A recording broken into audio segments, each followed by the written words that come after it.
Hey everybody, it's Eric the Horror Man, and welcome to day 27 for my 31 Days of Horror.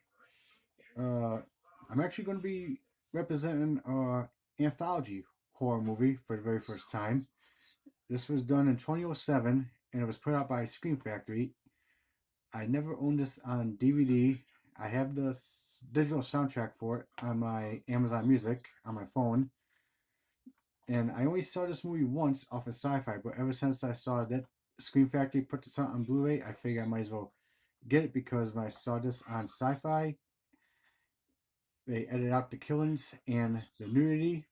But after I watched this on Blu-ray, I thought this was actually a very good anthology horror movie, and that's Trick or Treat. This movie was actually a lot of fun to watch. It was actually very enjoyable for a Halloween movie.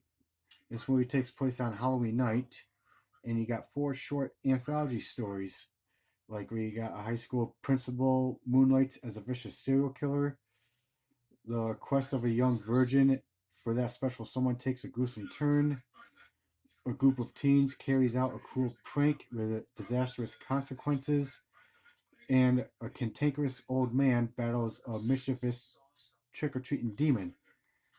And this little demon wears like a burlap sack, and he goes by the name of Sam. And everyone's familiar with that demon named Sam, him who wears a burlap sack over his head for trick or treating. So this movie is very recognizable title because of the character in this movie. And yes, I'm talking about Sam. He's a very recognizable horror icon that people is very familiar with. But this movie was actually a lot of fun to watch. It was actually very enjoyable. I thought all the stories was pretty good, and this movie was just a definitely fun anthology horror movie to watch. I mean, if you like horror anthology movies, I definitely recommend checking out The Trick or Treat.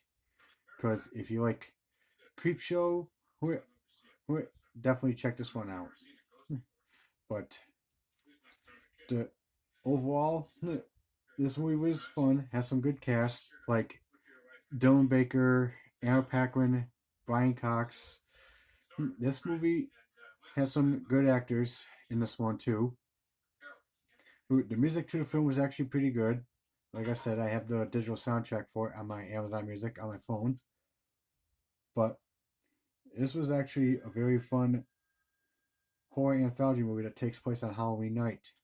So if you haven't seen Trick or Treat yet, I definitely recommend checking it out because it's just a good time. It's just a very fun horror movie to watch. Definitely something to watch, especially in the month of October since Halloween is coming up. So Trick or Treat, I definitely recommend checking this out. So out of a possible 10, I would give this an 8 out of 10 because it's actually very enjoyable. All the stories were good. And I thought the actors and actresses did a very good job in this movie, and I thought the score to this film was actually well done. So Trick or Treat, definitely recommend checking it out. Alright guys, so that's my review for my 31 Days of Horror for day 27. What'd you think of this movie? If you've seen it, please let me know in the comments down below. I'd like to hear your thoughts. Also, like and subscribe to the channel, and stay tuned for some more videos. Later.